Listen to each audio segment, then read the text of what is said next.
Hello mga ka-farmers. So, ngayon, kararating lang galing sa trabaho at ngayon ay kami ay papunta ng bayan at yung aming ino-order na motor na Honda Beat na model ngayon ay amin ang pupunin kung dumating yung stock. So, pero bago, dahil kararating lang mga ka-farmers, ay kakain muna. May bahay, excited na rin po siya sa kanya.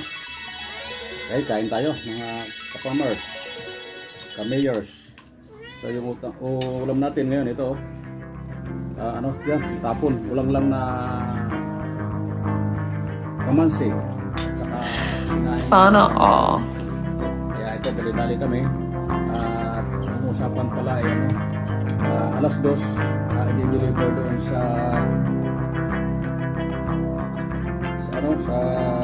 kasa yung motor. Ito nga po at kami ay pupunta na ng bayan, yung 4 wheels at ang si Madam ang siyang driver. Magaling po mag-drive yan, kaya ito.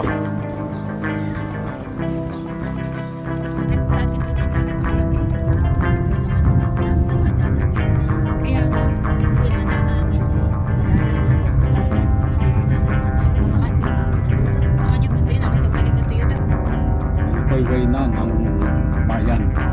Ayan. Napansin nyo, si Madam ang siyang driver. Hello, Madam.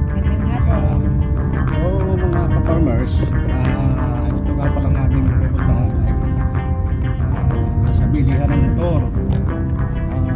Ito ay marami na rin kaming business na kumuha dito.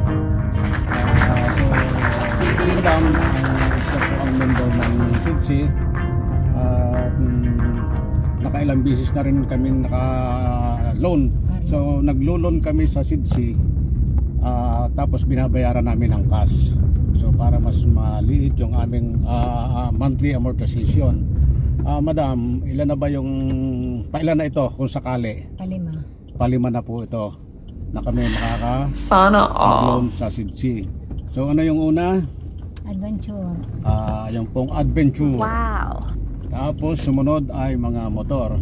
So sa amin napakakalaking tulong ng ng kooperatiba ng SIDSI. Sapagkat yung lahat namin nagiging sasakyan ay dito namin pinadadaan para kami ay maka-afford.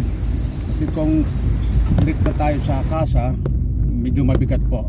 Mabigat po yung ating monthly amortization.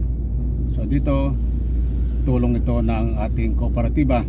Kaya kami ay way na kami sa memory at titingnan namin kung yung binibiling motor ay na-deliver na sa kasa. So sana po. Oh my God! Aking may bahay ang siyang membro dito sa kooperatiba. Kaya mga kaimit, at hindi nga nagtagal ay ito at may panibagong lipon at silip-silip uli sa motor at talagang ikokondisyon bago ilabas. Tinetesting na nila at umandar naman. At ayan, hinagpos pa at pinunasan upang maging malinis ang katawan. At pagkatapos nga po ay sila ay nagbayaran na. Ito nga po at inaabot na yung kabayad at ayan na. Ng isang tao dito sa bilihan ng motor at itinuturo at iginide siya